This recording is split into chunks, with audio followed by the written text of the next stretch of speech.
দীর্ঘদিন পরে তারা তাদের এবং স্বাধীনতা পেয়েছেন তাদের সুবিধা থেকে তারা ছিটমহলবাসী মুক্তি দিবস আমরা পালন করছি। কিন্তু আজকে আপনারা জানেন যে ছিটমহলবাসীদের নাগরিক সুবিধা, এখানকার অবকাঠামো উন্নয়ন, শিক্ষা প্রতিষ্ঠানের উন্নয়ন, স্বাস্থ্যসেবা থেকে শুরু করে সব জায়গা থেকে ছিটমহলবাসী কিন্তু আজকে বাংলাদেশের নাগরিক সুবিধা থেকে তারা বলছে।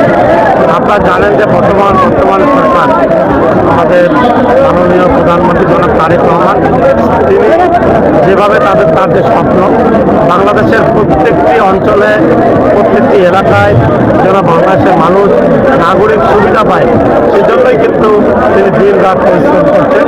তার বক্তব্য আপনারা শুনেছেন, সবার আগে বাংলাদেশ। আমরা সেই লক্ষ্যেই কাজ করছি। আমি অবশ্যই ইনশাআল্লাহ আমাদের বর্তমান সরকার এই ছিটমহলবাসীর দীর্ঘদিনের যে দাবি, তারা যে নাগরিক সুবিধা থেকে বঞ্চিত, এখানকার অবকাঠামো উন্নয়ন, শিক্ষার মান উন্নয়ন, তাদের সব বিষয়ে ইনশাআল্লাহ আমি বর্তমান জেলা পরিষদের প্রশাসকের দায়িত্ব পালন করছি আমার পক্ষ থেকে। বর্তমান সরকার মাননীয় প্রধানমন্ত্রী জনাব তারেক রহমানের পক্ষ থেকে সারা বাংলাদেশের ন্যায় ছিটমহলবাসীর নাগরিক সুবিধা সব বিষয় আমরা ইনশাআল্লাহ নিশ্চিত করা এবং এই এলাকার ইউনিয়নের যে দীর্ঘদিনের দাবি, অবশ্যই এটা রাষ্ট্রের সিদ্ধান্ত। আমি আমার মাননীয় প্রধানমন্ত্রী জনাব তারেক রহমানকে এলাকার মানুষের দাবি আমি অবশ্যই তার কাছে উপস্থাপন করবো।